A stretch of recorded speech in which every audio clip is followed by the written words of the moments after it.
UDF സർക്കാരിന്റെ സത്യപ്രതിജ്ഞയിൽ ആഹ്ലാദം പങ്കിട്ട് UDF പ്രവർത്തകർ.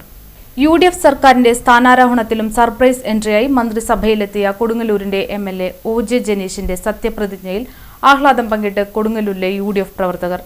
പടക്കം പൊട്ടിച്ചും പായസം വിതരണം ചെയ്തും പ്രവർത്തകർ സത്യപ്രതിജ്ഞ ആഘോഷമാക്കി.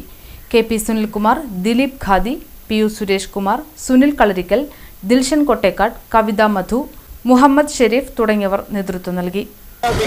നയങ്ങൾക്കെതിരെ ശക്തമായി പ്രതിഷേധിച്ചുകൊണ്ട് പ്രതിപക്ഷ നേതാവ് VD സതീശന്റെ നേതൃത്വത്തിൽ പുതിയ ഒരു സർക്കാർ ഇന്ന് അധികാരമേൽക്കുകയാണ്. VD സതീശൻ മുഖ്യമന്ത്രിയായിട്ട് ഇന്ന് അധികാരമേൽക്കുകയാണ്. ആ അധികാരമേൽപ്പിന്റെ ഭാഗമായിട്ടാണ് ഇന്ന് കൊടുങ്ങല്ലൂർ കോൺഗ്രസിന്റെ നേതൃത്വത്തിൽ ഇവിടെയുള്ള UDFന്റെ നേതൃത്വത്തിൽ ഇവിടെയുള്ള ജനങ്ങൾക്ക് പായസ വിതരണം ചെയ്ത് ഈ സന്തോഷം ഞങ്ങൾ പങ്കുവയ്ക്കുന്നത്. ഒപ്പം തന്നെ ഇതൊരു വലിയൊരു സന്തോഷം എന്താ വെച്ച് കഴിഞ്ഞാൽ നമ്മുടെ പ്രിയങ്കരനായ നമ്മുടെ കൊടുങ്ങല്ലൂർ MLA കഴിഞ്ഞ വർഷങ്ങളായിട്ട് 10 വർഷങ്ങളായിട്ട് LDFന്റെ MLA ആയിരുന്നു.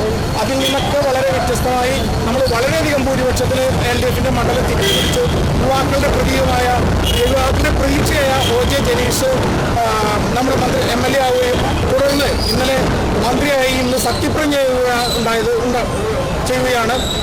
അതുമായി ബന്ധപ്പെട്ട് അതിൻ്റെ സന്തോഷം കൂടിയാണ് കോൺഗ്രസ് പ്രവർത്തകർ ഇന്നിവിടെ പങ്കിടുന്നത്.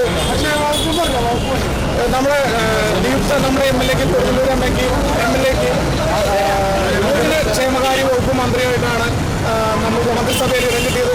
അത് കൊടുങ്ങല്ലൂരിലെ നമ്മുടെ VD സതീശന്റെ സർക്കാരിൽ UDFന്റെ സർക്കാരിൽ കൊടുങ്ങല്ലൂരിന് നല്ലൊരു പ്രാതിനിധ്യം തന്നുകൊണ്ട് സർക്കാർ ഉണ്ടാക്കാൻ വേണ്ടി ശ്രമിച്ച എല്ലാവർക്കും ഇവിടെ ജനീഷിനെ വിജയിപ്പിക്കാൻ വോട്ട് ചെയ്ത് ജയിപ്പിച്ച UDFന് വോട്ട് ചെയ്ത എല്ലാ